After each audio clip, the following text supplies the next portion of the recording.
कराची में ईद कुर्बान करीब आते ही जानवर छीनने की वारदात भी सामने आ गई। कार सवार मुल्जिमान भैंस कॉलोनी से खरीदे गए जानवर लियाकताबाद से छीन कर फरार हो गए। तफसीलात जानते हैं डॉन न्यूज के नुमाइंदे इमरान हफीज से।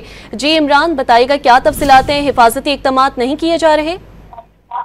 देखिए, ये नईम नामी शहरी है, इसने जो है भैंस कॉलोनी से कुर्बानी के लिए 3 जानवर जो है वो खरीदे और ट्रक के अंदर लाद कर जो है वो उनको अपने घर की जानिब लेके जा रहा था। इस दौरान जो है इनके कार सवार मुल्ज़िमान जो है उसका ताक़ुब करते हुए जो है वो CCTV फुटेज में देखे जा सकते हैं।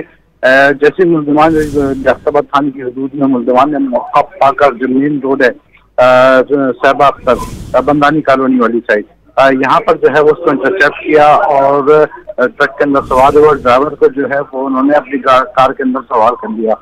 मुल्ज़िमान जो है वो उसको कुछ दूर के जाने के बाद उन्होंने ड्राइवर को उतार दिया। बाद ये ट्रक जो है ये खाली हालत में लावारिस हालत के अंदर नीपा चौरंगी गुलशन इकबाल की जानिब मिला है और मुल्ज़िमान दूसरे ट्रक के अंदर जो है वो जानवर लाद कर फरार हो गए। तकरीबन जो मालियत है 3 जानवर थे जिसकी मालियत 6 लाख से करीब बताई जा रही है। जी इमरान, तफसीलात से आपने आगाह किया, शुक्रिया।